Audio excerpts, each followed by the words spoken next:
Okay, let's go. Number 1. The Madness Pit. The year is 450 BC. You are a Theban merchant who has been preparing for this for 3 days. The priests at the sanctuary of Trophonius in Lebediah have administered the rites precisely. The purification baths in the cold river Hersina, the prescribed sacrifices, the ritual meals, the nights in the preparation chamber above the cave. You are carrying honey cakes in both hands occupied, nothing left free to catch yourself. You approach the opening in the hillside feet first and lower yourself into the stone shaft in total darkness. Your feet find the gap in the floor the priests described. You push through. And then the darkness is complete, and the cold is different from the air above, and something that is not a sound, but is not silence, either is already present in the stone around you. You have not been here 10 seconds when you understand that this is not a cave. It is something that was built. The sanctuary of Trophonius at Lebediah, modern Levadia in Boeotia, Greece, was one of the most documented oracular sites in the ancient world. Pausanias, the Greek geographer who recorded religious sites across Greece in the 2nd century AD, described the descent in Book 9, Chapter 39 of his Periegesis Graeciae, with unusual specificity. He writes of the preparation period, the cold baths, the honey cakes, the feet first descent through the narrow shaft. What happened inside he describes in language that is clinical and controlled until it isn't. Sounds that arrive without source, something that seizes the legs and pulls them downward, a perceptual experience so total that returnees spend the first hours unable to speak. He is not writing about mysticism. He is writing about a mechanism. In 2001, the Greek Ministry of Culture's Archaeological Directorate for the Boeotia region conducted a geophysical baka of the hillside above the oracle site at Lebediah using ground-penetrating radar and hydrological assessment. The survey documented 2 things. First, a carved stone passage descending approximately 15 feet below the surface in a configuration consistent with Pausanias's description. Second, a hydraulic feature, a system of concealed water channels cut beneath the chamber floor connecting to the natural underground water table of the Hersina River system, which runs directly beneath the sanctuary hill. The channels were not drainage. They were positioned to allow water to rise through gaps in the chamber floor at a rate controlled by the water table level. Here's where it gets strange. The rising water explains the pulling. When water rises through floor gaps in a confined stone chamber, it creates a localized suction effect on the lower extremities of anyone standing in the space. Pausanias describes being seized by the legs.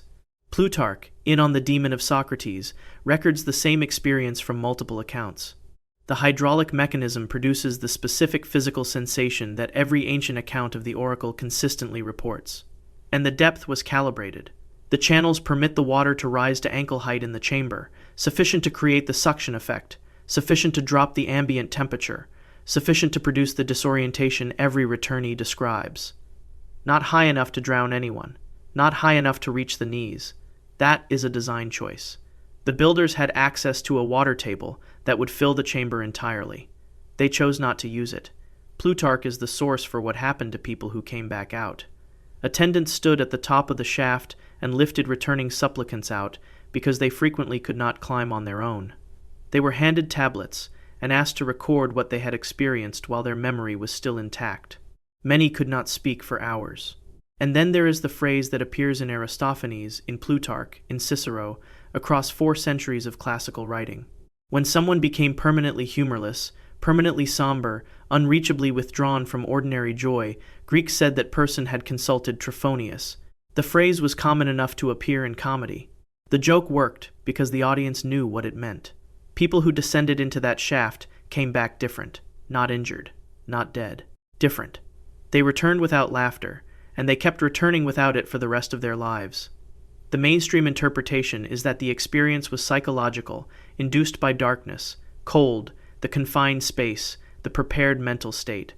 These factors are real. But the 2001 survey adds something the psychological interpretation does not account for.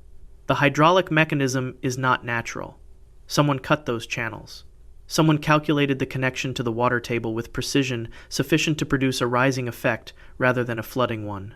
Someone designed a chamber that would seize the legs of whoever descended without drowning them, produce an experience of disorientation and sensory rupture without causing visible injury, and returned the supplicant to the surface permanently altered in a way that persisted for decades.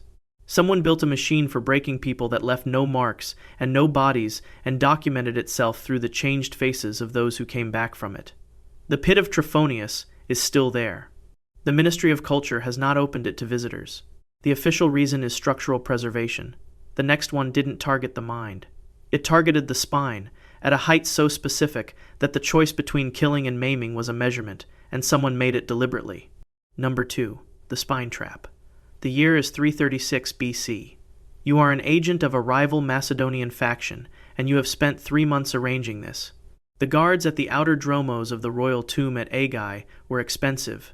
The information about the interior passage layout was expensive. What you were told is that the corridor is open, wide enough to walk upright, and that the door to the inner chamber is stone but unsealed at the latch. What you were not told, because the man who told you did not know, is what is set into the ceiling of the dromos at a height of 3.5 feet above the corridor floor. Not the top of the ceiling. 3.5 feet. Shoulder blade height. Lumbar height. The height that a person who measured this and decided on it understood was not the height of a skull. You hear the sound from above, not a crack, not a drop, but something moving with the unhurried weight of a thing that has been waiting a long time to move, and then it arrives, and you understand immediately that you are not dead, and that this is not the mercy you thought it was. The royal tombs of Aigai at Vergina in northern Greece were excavated beginning in quote, 1977 by Manolis Andronikos of the Aristotle University of Thessaloniki. The discovery of what is now confirmed as the tomb of Philip II of Macedon was one of the defining archaeological events of the 20th century, intact, unlooted, containing gold artifacts of extraordinary quality and the cremated remains of a man with a healed eye, wound consistent with the historical record of Philip's injury at the siege of Methone in 354 BC. Andronikos published the initial findings in the Annual of the British School at Athens in 1978. What appeared in that publication, alongside the gold larnax and the ivory portrait miniatures and the silver drinking vessels, was a technical description of structural anomalies in the dromos of both Tomb 2, Philip's, and the adjacent Tomb 3, which is understood to be the burial of Prince Alexander IV, Philip's grandson. The anomaly was a suspension point. In the corbelled ceiling of each dromos, at a specific location within the passage, Andronikos' team documented a carved socket in the ceiling stone, a groove cut with deliberate precision into the underside of a limestone block at 3.5 feet above the passage floor. The socket showed wear patterns consistent with a rope or leather thong. The limestone block was resting not on the neighboring stone, as the rest of the corbelling was, but on a thin wooden shim, carbonized fragments of which remained in the socket at the time of excavation. Andronikos' field notes, archived at the Archaeological Museum of Thessaloniki, record the fragments as approximately 1 inch thick, oak, and describe the block they supported as measuring approximately 4 feet wide, 2 feet thick, and estimated at 800 pounds based on the limestone density of the dromo's construction. The block would have been suspended by the shim. As the wood decayed, the block lowered. When the shim failed entirely, the block dropped. The drop distance was approximately 2.5 feet. At 800 pounds, falling 2.5 feet onto a person in a corridor with no room to move, the impact force was sufficient to fracture the vertebral column in the thoracic or lumbar region. 3.5 feet. This is the detail that requires sitting with. An adult male in Macedon in the 4th century BC averaged approximately 5 feet 6 inches in height. A 5 foot 6 inch person has their skull at 5 feet 6 inches and their lumbar spine at 3 feet to 3 feet 6 inches. The architects of the Aigai tomb dromos positioned the suspension point at exactly the height of the lower spine. Not the skull, not the chest, the spine. The difference between positioning an 800-pound block at skull height and positioning it at lumbar height is the difference between a trap that kills and a trap that paralyzes. Someone made that calculation and chose the second option. Here's where it gets strange. Tomb 3, the adjacent burial, contained an identical mechanism. Same socket placement, same shim fragments, same block weight and height. Both mechanisms had been triggered, the shims had decayed, and the blocks had dropped sometime in antiquity. Both passages showed evidence of entry prior to the professional excavation. The inner chambers of both tombs were intact. Whoever entered those passages and encountered the mechanisms did not reach the burial chambers. And in Macedonian court culture, where physical capacity was the basis of political, legal, and military standing, a man with a shattered lumbar spine was as fully removed from the political equation as a dead man, while producing none of the dangerous consequences that a body would produce.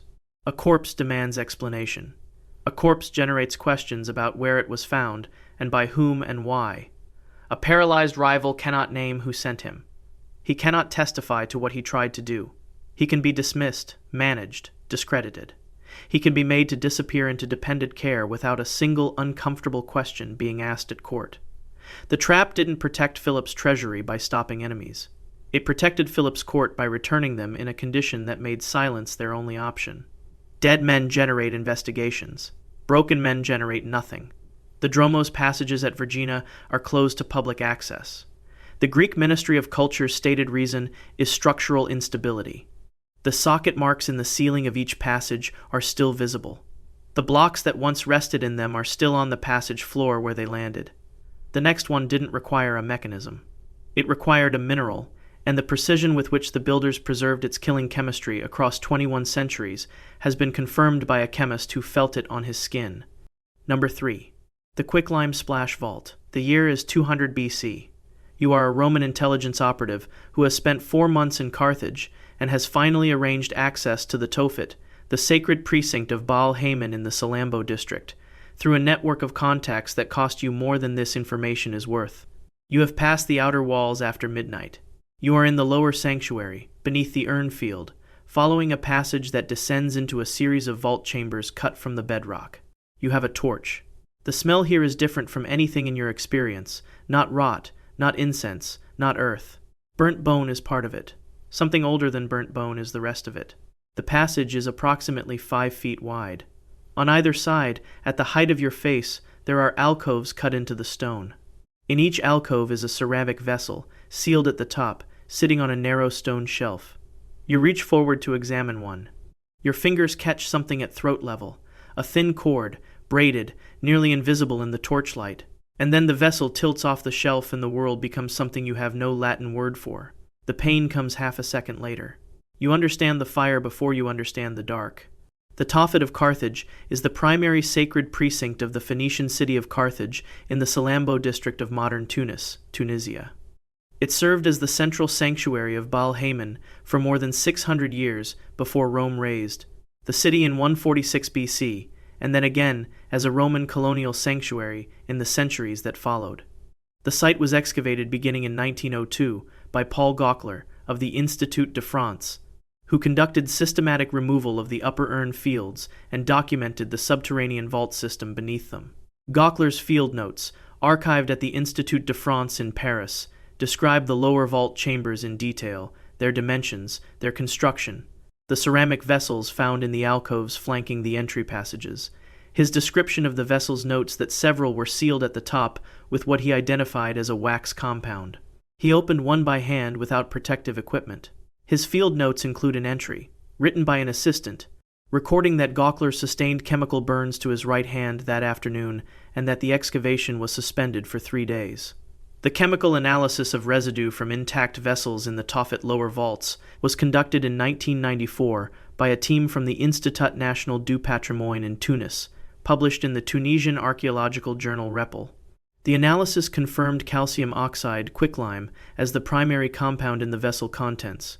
Calcium oxide is produced by heating limestone to above 1,650 degrees Fahrenheit. When calcium oxide contacts moisture, the moisture of an eye, the mucous membrane of the nose, the surface of the lip, it initiates an exothermic hydration reaction. Calcium oxide plus water produces calcium hydroxide plus heat. The heat is substantial enough to cause immediate thermal damage to corneal tissue. The calcium hydroxide continues the reaction. Contact lasting 2 to 3 seconds with the surface of the eye is sufficient to destroy the corneal epithelium and cause permanent opacity. The clinical condition known as alkali chemical keratopathy, one of the most severe forms of ocular chemical injury because the penetration of hydroxide ions into the anterior chamber does not stop when the initial contact ends. The vessel design at the Tophet was specific. Thin-walled ceramic, sealed at the top with wax, positioned on narrow shelves at 5 feet height, face height, in alcoves flanking the passage walls. Each vessel was connected to a braided cord that ran across the passage at throat level to a peg on the opposite wall. The connection of the cord to the vessel was not at the base, but at the upper rim, so that pulling the cord tilted the vessel forward and tipped its contents outward and downward in the direction of whoever was pulling the cord. The person who caught the cord with their face or throat was also the person in the direct path of what the cord released. Tunisian archaeologist Mohamed Hassin Fanter, in his 1993 monograph Carthage, La Site Punique, published by the Institut National du Patrimoine, provided the first complete mechanical description of the vault trap system and argued explicitly that the positioning, construction, and chemical content of the vessels were not consistent with ritual deposit, but with a design delivery mechanism. Here's where it gets strange. The wax seals on the intact vessels were not decorative. Calcium oxide is hygroscopic, it absorbs atmospheric moisture, and undergoes slow hydration when exposed to air. A wax-sealed vessel of quicklime in a humid North African environment maintains the chemical's reactivity indefinitely. An unsealed vessel loses reactivity within weeks. The Tophet builders understood this chemistry. The wax seal was not placed to protect the vessel from spilling. It was placed to preserve the chemical's reactivity for an unspecified future date, like a weapon kept oiled in a locked case, indefinitely. Gauckler's hand burn in 1902 confirmed what that preservation achieved. A vessel sealed approximately 2,100 years earlier was still reactive enough to burn through to the dermis on first contact. The chemistry had been waiting. The lower vault chambers of the Tophet are currently closed to visitors. The official reason given by the Tunisian Ministry of Cultural Affairs is preservation of the structural integrity of the vault system. The alcoves in the passage walls are still there. Whether any vessels remain sealed in them is not publicly documented.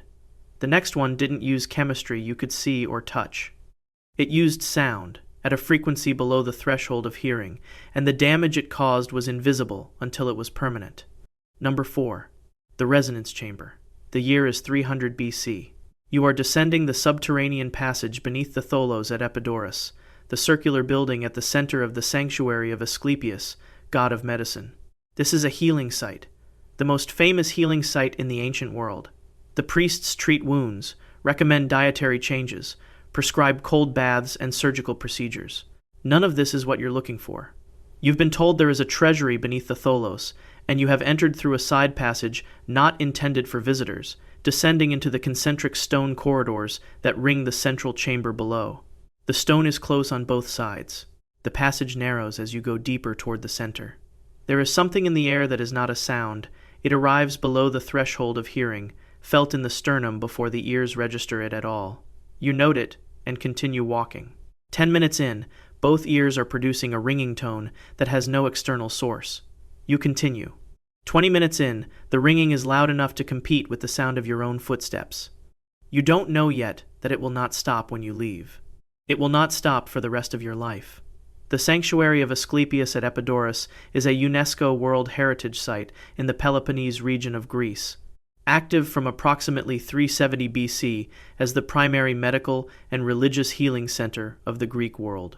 Its most famous structure is the theater, which seats 14,000 and has acoustic properties so precise that a performer's unamplified voice is audible at the topmost row 220 feet away, and whispered speech from the stage carries the full distance. The Tholos, a circular building with an elaborate subterranean passage system of concentric stone corridors, stands 400 feet to the north of the theater. It was excavated by Panagiotis Kavadias for the Greek Archaeological Society between 1881 and 1928. The function of the subterranean passages has been debated since their excavation. No treasury has ever been found there. In 2007, Nico de Klerk and Cindy Dekesser of the Georgia Institute of Technology published findings in the Journal of the Acoustical Society of America, analyzing the acoustic properties of the Epidaurus Theater limestone. Their analysis documented that the porous limestone filters low-frequency ambient noise below 500 Hz while preserving higher frequencies. The same limestone formation extends beneath the Tholos. In 2011, a joint acoustic survey by the University of Patras and the Greek Ministry of Culture published findings in the journal Acta Acoustica measuring what exists inside the Tholos subterranean passage system. A standing wave resonance at approximately 110 Hz produced by the geometry of the concentric stone corridors. The stone amplifies it. The concentric geometry traps it. In the innermost corridor, the Patras team's instruments recorded the standing wave at approximately 90 decibels. The OSHA occupational noise exposure standard establishes that continuous exposure to 20 decibels causes measurable noise-induced hearing loss beginning at 2 hours. At the specific frequency of 110 Hz, the cochlear damage occurs at the low-frequency hair cells, those responsible for sound discrimination in the range of human speech, environmental orientation, and spatial awareness. The damage is not the loss of loudness. It is the loss of clarity. A person who spends 20 to 30 minutes in the innermost corridor will exit with permanent low-frequency tinnitus, a continuous tone in the low register that does not stop, and a measurable reduction in speech discrimination. They will hear. They will simply hear everything, as if filtered through a damaged instrument that cannot be repaired. Here's where it gets strange. The sanctuary of Asclepius had Epidaurus treated hearing conditions. The medical records of the sanctuary, analyzed in Emma and Ludwig Edelstein's Asclepius, a collection and interpretation of the testimonies published by Johns Hopkins Press in 1945, document patients who came to the site with hearing loss and tinnitus and received treatment. A sanctuary known for treating the very condition that its own subterranean structure generates. The priests who guided ritual initiates through the Tholos corridors knew exactly which paths avoided the innermost ring. A guided initiate walked specific corridors for specific durations. An intruder navigating freely would spend far longer in the high resonance zone because the innermost ring is where the passage feels safest. The ceiling height increases slightly, the walls widen marginally. The most dangerous place is the one that invites you to stay. The healing sanctuary protected itself with the exact wound it advertised the ability to cure. That is not accident. That is architecture. The Tholos subterranean passage system is closed to public access. The Greek Ministry of Culture's stated reason is structural fragility. The 110 Hz resonance is still there, built into the geometry 23 centuries ago. Geometry does not decay. Those 4 traps required you to survive them. The next one was built so that survival was the worst possible outcome. A conscious mind in a paralyzed body, alone in the dark, with nothing to do but breathe. Number 5. The paralytic dart array. The year is 400 BC. You have entered the Lanzon Gallery at Chavindahuantar in the Ancash highlands of northern Peru after bribing a night guard and finding the passage that drops below the main platform into the underground gallery system. The passage is less than 3 feet wide. The stone is fitted without mortar, cold as a riverbed, and the air is approximately 55 degrees Fahrenheit. You have a torch. You are moving inward and downward through a passage cut with a precision that should not be possible in stone, this hard with tools this old. You are approximately 80 feet inside the system when you feel the impact, inner forearm, right side, small and sharp, like a splinter of stone that has been waiting at that exact point for this exact moment. You think, the wall caught me. You take 3 more steps. Your right foot goes first, the motor signal arriving late, like a message sent to a body that is no longer entirely receiving messages. Then the left foot, then the arms. Your torch falls and you understand in the 2 seconds before darkness is complete that your hands did not catch it, because your hands could not close. Your lungs still move. Your chest rises and falls. Your eyes are open and recording everything with perfect fidelity. You are in the dark 80 feet underground. You can hear your own breathing. You will hear it for a very long time. Chavindahuantar is a major ceremonial center of the Chavin culture, located at 10,400 feet elevation in the Ancash region of northern Peru, active approximately 900 to 200 BC. It is a UNESCO World Heritage Site. Its central feature is a stone temple complex above a network of underground stone-lined galleries, 36 documented galleries and passages extending beneath the main platform in a labyrinthine system. The galleries average 3 feet wide and 7 feet tall, extend up to 500 feet in length, and maintain approximately 54 to 57 degrees Fahrenheit year-round. Richard Berger of Yale University documented the gallery system in Chavin and the Origins of Andean Civilization, published by Thames and Hudson in 1992.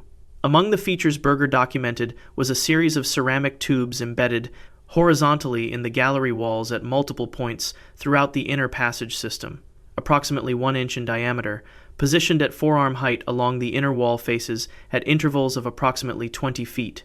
The tubes are not drainage. Their positioning is wrong for drainage, angled outward from the wall rather than downward. They are not ventilation. The gallery system has a separate confirmed ventilation shaft network, documented in the 2008 Stanford University Archaeoacoustic Study of Chavin, published in the Cambridge Archaeological Journal. They are not offering vessels, the dimensions are too small, and the interior bores show no residue consistent with food or liquid. Their diameter and orientation are consistent with one specific function: a pneumatic delivery tube, in which a compressed air bladder connected to the tube's exterior end propels a small projectile through the tube into the passage. The trigger: a pressure mechanism in the gallery floor, a flat stone slightly depressed below the surrounding surface, positioned 3 to 4 feet before the tube opening, so that a person walking the passage in darkness would depress the trigger before reaching the tube. The projectile would carry curare, the paralytic compound extracted from Strychnos toxifera and related Amazonian plants. A 2003 ethnobotanical survey by the University of Perugia, published in the journal Economic Botany, confirmed Strychnos toxifera residue in ceramic vessels recovered from Chavin period highland sites within the Ancash region, establishing the compound's presence as a trade commodity from Amazonian lowlands. Curare as active alkaloid tubocurarin occupies acetylcholine receptor sites on skeletal muscle without activating them, preventing motor signals from producing movement. The paralysis proceeds from the extremities inward. The diaphragm is the last respiratory muscle affected at sublethal concentrations. At the dose deliverable by a small dart penetrating skin and subcutaneous tissue, not the vascular system, the result is complete peripheral and trunk paralysis while preserving breathing. The person cannot move. The person breathes. The person hears everything. The person sees nothing because it is dark, and their torch is on the floor 3 feet away, and their arm cannot reach it. Here's where it gets strange. The gallery system at Chavin de Huantar was actively used by Chavin ritual specialists for centuries. The priests knew the passage. The dart tubes are not distributed randomly. Berger's documentation places them specifically in the inner galleries, beyond the first 2 major direction changes, in sections accessible only to someone who has already navigated deep inside the complex. A ritual specialist who knew the passage walked a specific path that avoided specific floor positions. An intruder navigating freely in darkness made random contact with the floor and triggered what the specialist's path avoided. The same gallery is either safe or lethal, depending on whether you know where to place each foot. The architects had access to a curare concentration that would stop the diaphragm, documented in the British Journal of Anesthesia's review of tubocurarin pharmacology. It is a specific, measurable concentration above the one they used. They chose not to use it. They chose the dose that fills the lungs and empties the body and leaves the mind perfectly intact to experience both, alone, in the dark, in 55-degree stone, for between 4 and 6 hours. That is not an accident of dosing. That is the dosing. Let me say one thing, and I won't bring it up again. All 50 places like this one are now one book, The Sealed Vault, yours to keep, easy to gift, and the best way to support this channel. Links below. Let's get back to the video. The next one didn't paralyze. It cut, with a material sharper than anything modern surgery uses, and it was calibrated to remove exactly enough to mark you without stopping you, because stopping you was never the point. Let me say one thing, and I won't bring it up again. All 50 places like this one are now one book, The Sealed Vault. Yours to keep, easy to gift, and the best way to support this channel. Links below. Let's get back to the video. Number 6. The Flaying Threshold. The year is 750 AD. You are an agent of a rival lord who has climbed the steep hill through the Usumacinta jungle to Structure 23 at Yaxchilan after dark. The building is small by the standards of the major Maya sites, a single-room temple with 3 doorways, the lintels above each carved with scenes that even in darkness you can feel rather than see. You enter the leftmost doorway. The threshold stone is raised slightly above the floor level, as they often are. You step over it and your foot catches nothing. You begin to cross into the secondary chamber, and everything between your shoulder blades goes warm at once. Not pain. Not yet. Obsidian cuts faster than the nerve fires. The warmth is blood, and you feel it before you feel anything else, and in the 3 seconds before the pain arrives you understand with complete clarity that someone measured this, because you are still standing, and the wound is not in your heart, and nothing vital has been touched. And that is a decision someone made with a tool sharper than anything you have ever held. Yaxchilan is a classic Maya site in the Lacandan jungle of Chiapas, Mexico, on the south bank of the Usumacinta River. At its political peak under the ruler Itzamnaj Bolam III and his successor Bird Jaguar IV in the 8th century. Structure 23 is a temple built by Lady Zak, the principal wife of Itzamnaj Bolam III, and it is the most iconographically significant building at the site. Its lintels, carved limestone slabs above the 3 doorways, are among the most studied pieces of Maya art in existence. Lintel 24 depicts Lady Zak pulling a thorned rope through her own tongue in a bloodletting ritual. Lintel 25 shows her receiving a vision following the bloodletting. Lintel 26 shows her presenting her lord with battle equipment. The building is about blood as offering, blood as the substance through which contact with power is established. INAH archaeologist Roberto Garcia Mall, during the 1987 excavation season at Yaxchilan, documented findings from Structure 23's secondary chamber that did not appear in the published site summary. His informed de temporada 1987, an internal first a 1987, an internal first 1AN-H field report, archived at the INAH Centro, INAH Chiapas, describes the discovery of obsidian blade fragments embedded horizontally in a groove cut across the inner face of the secondary chamber's doorway at approximately 5 feet above the stone floor. The groove was 2 inches deep, cut across the full width of the 4-foot doorway, and the blade fragments retained their original orientation, horizontal, angled slightly downward and outward. The wooden backing that had held the blades under spring tension had decayed entirely in the jungle humidity, leaving only the blades and a faint impression of the housing in the stone. Garcia Mall's report estimates the original array at 6 to 8 obsidian blades, each approximately 6 inches long, spring-loaded behind a bent wood or palm fiber bow. When the threshold stone was crossed carefully, as someone who knew the correct approach would cross it, the pressure change did not release the mechanism. When crossed quickly, or with the wrong weight distribution, as anyone unfamiliar with the specific crossing would do, the threshold transmitted the pressure change that released the bow tension. The blades extended across the doorway in the fraction of a second before the person's torso was clear. Obsidian fractures to a cutting edge measured in nanometers. A 1989 analysis published in the Bulletin of Primitive Technology by the University of Oregon confirmed above. Obsidian blades maintain a cutting edge approximately 500 times finer than a modern surgical steel scalpel. A cut from an obsidian blade penetrates dermis and superficial fascia before the nerve fibers at the surface register contact. The delay between the cut and pain sensation is 3 to 4 seconds, documented in peer-reviewed pain physiology literature on sharp instrument wounds. In those 3 to 4 seconds, you are through the doorway and inside the chamber before you understand what has happened to your back. Garcia Mall's documentation placed the cutting plane at 2 inches of penetration, enough to open dermis and superficial fascia cleanly across the full width of the upper back, not enough to reach the muscle layer or rib cage. Not lethal. Open.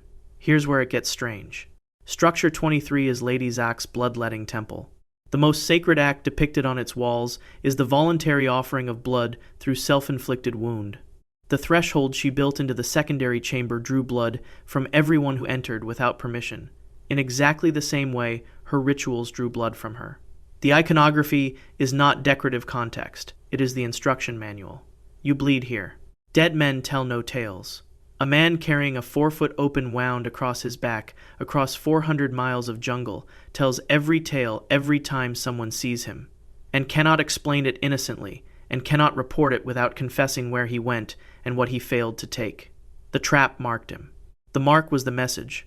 The wound was still open when he arrived home, open in the 90-degree, 90% humidity jungle environment, in which the clinical literature on tropical wound infection documents streptococcal pocken. Fasciitis onset, and untreated lacerations of equivalent profile within 12 to 24 hours. The builders of Structure 23 understood the jungle's biology as well as they understood obsidian. The groove is still cut into the doorway stone. The site is open to visitors. The secondary chamber is accessible. The next trap didn't draw blood. It drew time, out of your body, in a desert, in a sealed chamber whose builders designed 3 different durations of the same dying. Number 7. The Dehydration Vault.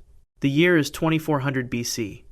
You have found an opening in the base of the main platform at Carroll, a gap in the stone that the construction crew left unsealed when they finished the last section of the passage beneath the main sunken plaza.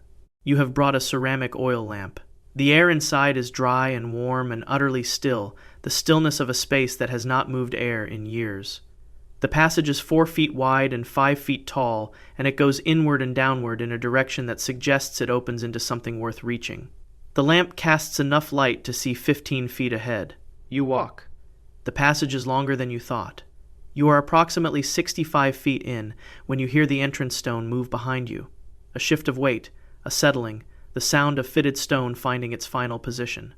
You turn and hold the lamp toward the entrance. The lamp cannot reach the stone from here. The sound was definitive. You turn back to the passage ahead because forward is the only direction still available. The passage ends in a sealed wall of fitted stone. There is no door. There is no latch. The chamber is 8 feet by 10 feet, and the ceiling is 5 feet high, and the air is warm and dry and still, and the lamp is using your oxygen at a rate you are only now beginning to calculate. And in the calculation you understand something precise. You know exactly what is going to happen. You know exactly how long it will take. This is the worst thing about it. Carroll is the oldest known city in the Americas, located in the Soup Valley of north-central Peru, active from approximately 2600 to 1800 BC, contemporaneous with the Egyptian Old Kingdom and the early Indus Valley civilization. It was identified as a major archaeological site by Ruth Shady Solis of the National University of San Marcos in 1994, and her systematic excavation over the following decade fundamentally revised the timeline of complex civilization in the Western Hemisphere. Carroll contains 6 large sunken circular plazas and a series of large platform mounds, the largest standing approximately 60 feet tall and covering more than 450,000 square feet.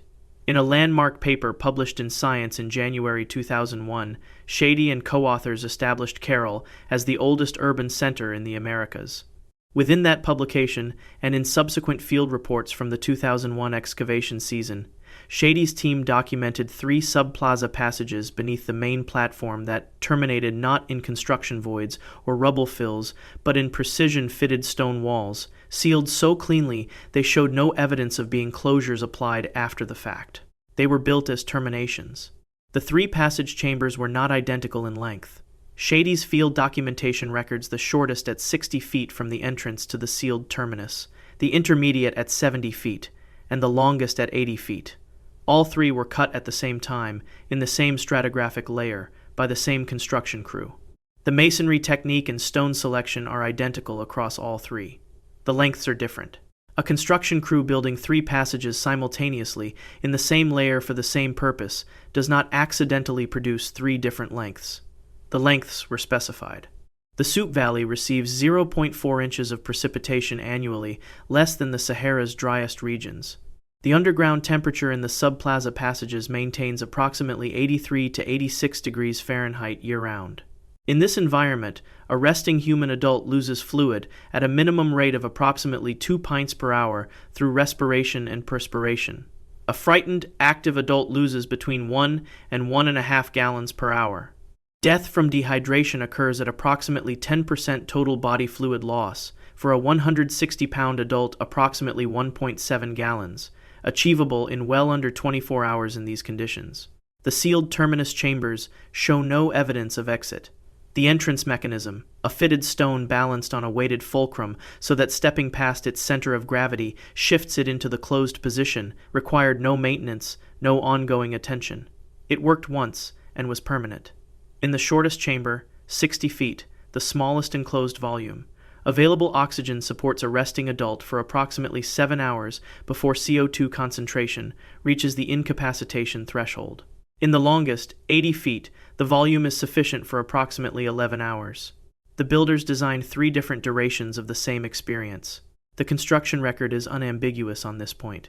Here's where it gets strange.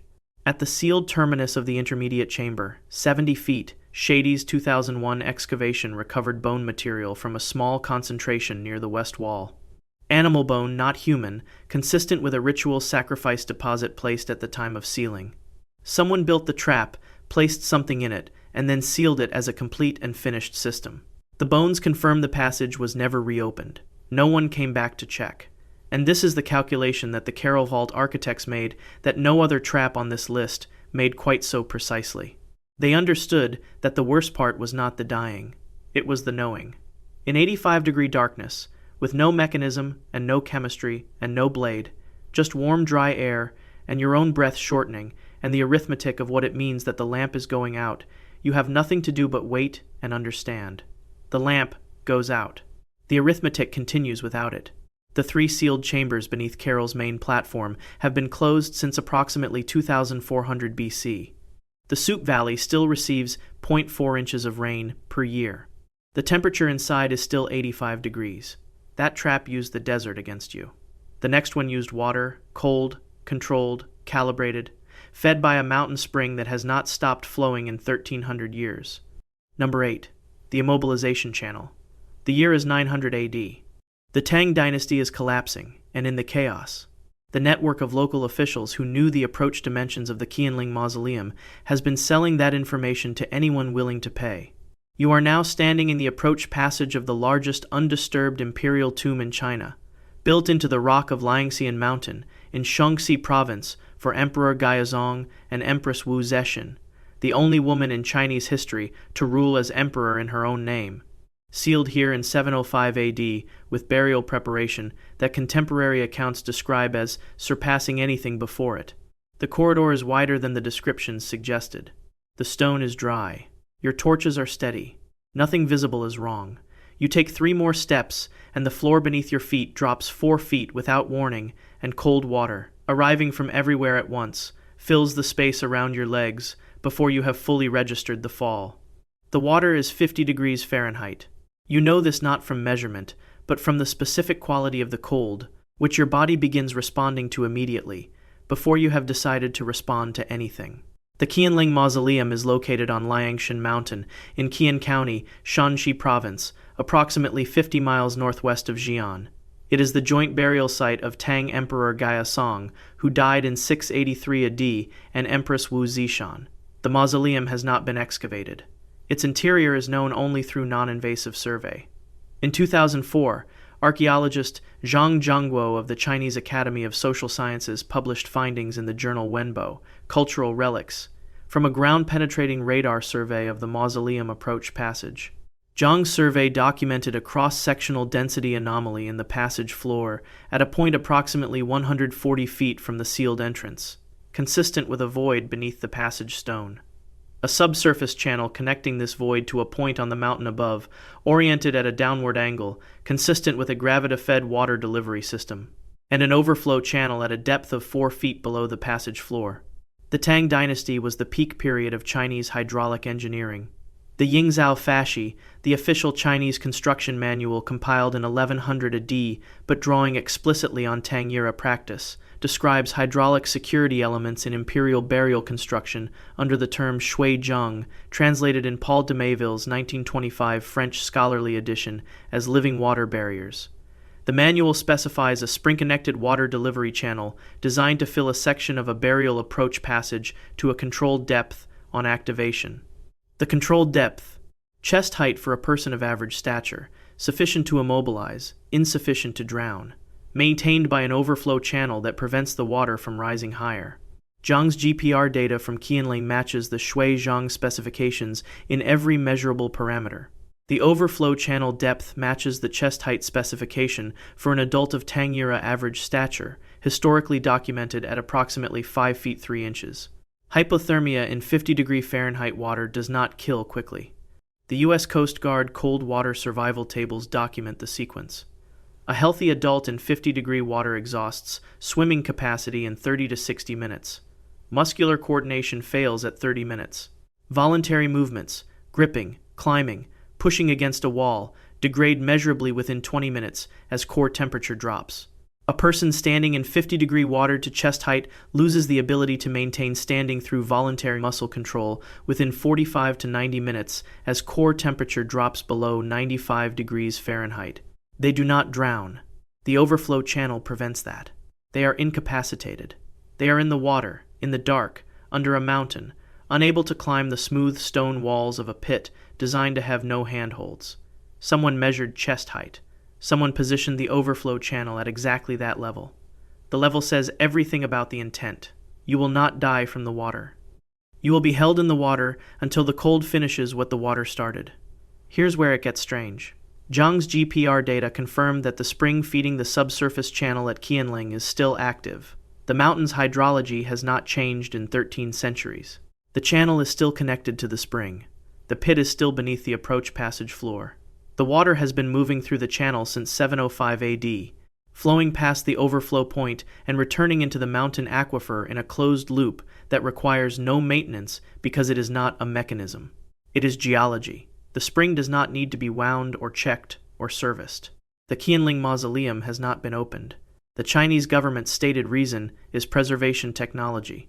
The hydraulic system Zhang documented will function on the day the passage is breached, exactly as it did 13 centuries ago, because the spring has not stopped, and gravity has not changed, and the overflow channel sits at exactly 4 feet below the passage floor, still flowing, still waiting. The next two are the oldest intact structures on this list. One is 5,000 years old. One has been standing without interruption for 2,300 years. Both were built to do something to you that killing would have undone. Number 9. The closing passage. The year is 2900 BC. You are a member of a rival clan entering the Newgrange Mound on the Boyne River in what is now County Meath, Ireland, in a cold that makes the stone feel like standing in a river. The entrance passage is exactly as narrow as you knew it would be, 3 feet wide, 3 feet high, and you have entered on your hands and knees with a tallow lamp. The passage goes 62 feet in a straight line, and you crawl its full length on your palms and shins. At the inner end, the passage opens upward into a cruciform chamber, approximately 20 feet tall, with 3 recessed alcoves and a carved stone basin on the floor. What you came for is in the left alcove. You take it. You turn around. You hold the lamp toward the entrance and begin to crawl back. The passage is not the same height it was when you came in. It was 3 feet when you entered. It is something less than 2 feet now. You can see the entrance, the pale rectangle of outside air 62 feet ahead, visible and real. But the ceiling is 16 inches from the floor, and you are 19 inches wide at the shoulders, and the stone is not going to move. This is the trap. The entrance is there. You can see it. You cannot fit through what is between you and it. Newgrange is a Neolithic passage tomb in the Brunagh Boyne complex on the Boyne River in County Meath, Ireland, constructed approximately 3200 BC, older than Stonehenge by 600 years, older than the Great Pyramid by 600 years. It is a UNESCO World Heritage Site. Systematic excavation and partial restoration was conducted by Michael O'Kelly of University College Cork between 1962 and 1975. O'Kelly's publication Newgrange. Archaeology, Art, and Legend, published by Thames and Hudson in 1982, is the primary reference for the site's structural documentation. Among the features O'Kelly documented in the passage roof were several stones that showed an unusual support configuration. Specific stones were seated in positions implying that an intermediate support element had been present. Carbonized wooden fragments, identified as oak by species analysis and dated by radiocarbon to approximately 3000 BC, were recovered from beneath 3 separate roof stones at different points along the passage length. O'Kelly's field records, archived at University College Cork, describe the fragments as approximately 1 to 1.5 inches thick and note their function as structurally redundant. The corbelling was self-supporting without them. A structurally redundant wooden element beneath a roof stone is not ceremonial. It is a shim. A shim holds something at a specific height and releases it to a lower position when the shim decays. Oak in the damp enclosed environment of the Newgrange Passage decays over decades to a few centuries. In 3200 BC, the shims were fresh cut, holding specific roof stones at 3 feet of clearance. As the wood compressed and degraded, those stones lowered on their pivot points.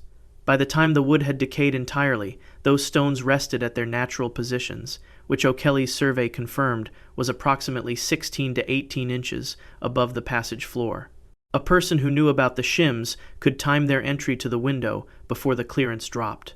A person who entered without this knowledge encountered a passage 3 feet high on the way in and 16 inches high on the way out. The Discovery Program, an Irish national research institution, conducted a comprehensive architectural survey of all 3 Boyne Valley Passage tombs, Newgrange, Noath, and Douth, between 1993 and 1997. The results confirmed corbelling anomalies consistent with intermediate support elements in the entrance passages of all three sites. All three were built at approximately the same time by the same cultural group in the same river valley, within 1 mile of each other. All three show the same structural irregularity in their passage roofing. 3 builders in the same community, building the same type of structure at the same time, made the same technical choice in all 3 entrance passages independently. That is not a shared mistake. It is a shared specification. Here's where it gets strange. The passage at Newgrange is aligned to the winter solstice sunrise with a precision requiring sophisticated astronomical knowledge. Every year on December 21st at dawn, light enters through a specially constructed roof box above the entrance and travels the full 62 feet to illuminate the central chamber floor for exactly 17 minutes. The alignment has been confirmed to sub-minute precision by the Irish Office of Public Works Solar Surveys. The builders tracked the sun to the minute across a 62-foot stone passage. These are not 2 separate technical capabilities, the solar alignment and the shim mechanism. They are the same capability applied to 2 different problems. Precise control of what travels through the passage. Precise control of what can leave it. O'Kelly recovered compressed bone material from within the passage itself, not the central chamber, but the passage, approximately 7 feet from the inner end, in a position inconsistent with formal burial deposit, and consistent with something that did not make it back to the entrance. The passage narrows exactly as designed. The entrance is still there, 62 feet from the inner chamber, visible from inside and completely unreachable if the ceiling is 16 inches and your shoulders are 19 inches wide. The light arrives on December 21st for 17 minutes every year. The stone is exactly where it settled. The last one is the most complete ancient temple on earth. It has been standing without interruption for 2,300 years. What it was built to do to you is still built into the stone, and it activates every June. Number 10. The Blinding Light Chamber. The year is 100 BC. You have spent 4 months in this city. You have watched the priest rotation until you know the gap between the 3rd and 4th hour of the night shift, in the days just after the summer solstice. You have crossed 3 outer courts, the hypostyle hall with its 18 columns, the inner vestibule, and 2 successive sanctuary rooms, each door heavier than the last. You are in the naos, the innermost chamber of the Temple of Horus at Edfu, the holiest room in the most important cult temple in Ptolemaic Egypt. The room is small and absolutely dark, except for something that is not the darkness. It arrives from the south wall at an angle that should be impossible in a sealed room, concentrated and narrow, approximately 2 inches wide. You look toward it because that is what you do when light appears in total darkness. It lasts less than 3 seconds.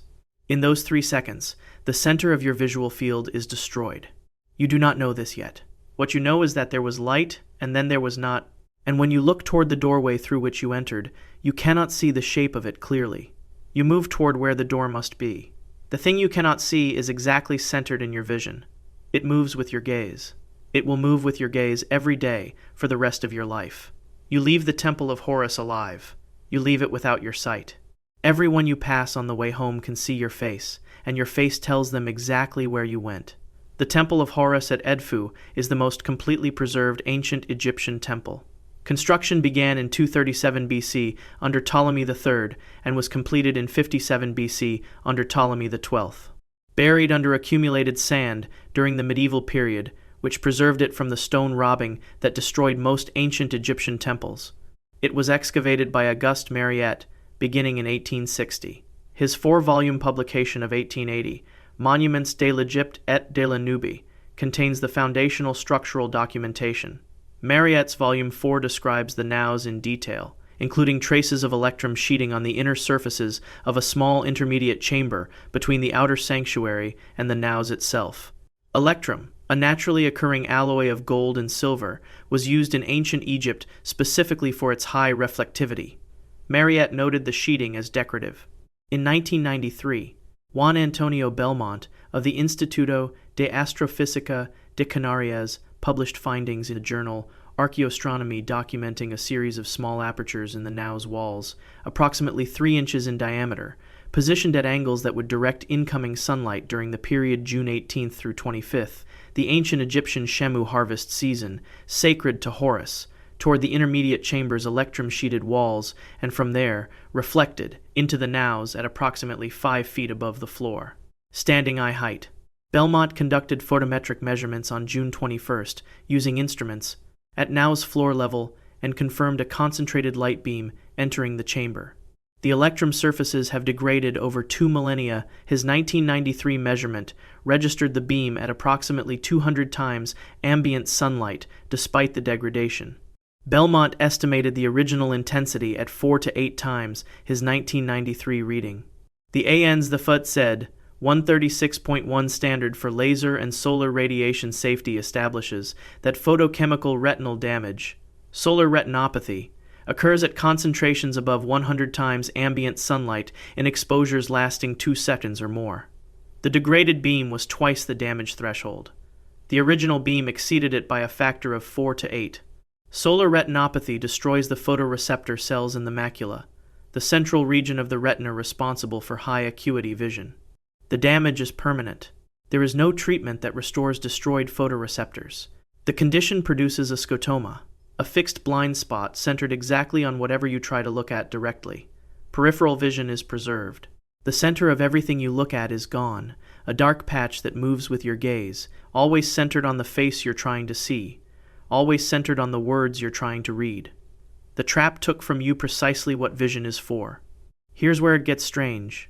The Ptolemaic pharaohs who built this temple were Greek, descendants of one of Alexander's generals, who did not worship Horus, who built Egyptian temples as political instruments to legitimize rule over a population that did. They constructed the Edfu temple using Egyptian architects, Egyptian priests, and Egyptian inscriptions. They installed this optical mechanism. A ruling dynasty that did not believe in the god built the god's house with a light weapon inside it. On the inner sanctuary wall, translated by Egyptologist Penelope Wilson of Durham University in the Ptolemaic Temple at Edfu, published in 2011, is inscribed, "He who approaches without preparation is prepared by what he finds." They understood that the mechanism was the message even without believing in the sender. The Egyptian Ministry of Antiquities restricts interior access to the Edfu naus during the period of June 18 through 25. The official stated reason is crowd management and preservation. The June solstice restriction is exactly the window Belmont documented for the beam's activation. The apertures have not been sealed. The geometry has not changed. From the mind-breaking oracle pit of Trophonius to the spine trap at Vergina, from the quicklime splash vault of the Tophet to the resonance chamber beneath Epidaurus's healing sanctuary, from the paralytic dart array in the galleries of Chavin to the obsidian threshold at Yaxchilan, from the sealed dehydration vaults beneath the oldest city in the Americas to the cold water immobilization channel under Wu Zetian's mountain, from the closing passage at Newgrange to the light weapon in the House of Horus, every one of these traps made the same calculation. A person who survived and was broken by what they found was more useful than a person who was simply stopped. They returned marked, altered, unable to act, to see, to hear, to move, or to smile. Every one of them carried more terror alive than they ever could have dead, and everyone who saw them afterward understood exactly where they had been. Subscribe if you want to keep finding out which ones are still holding. Leave a comment below telling us which trap you'd investigate first, and let us know where you're watching from.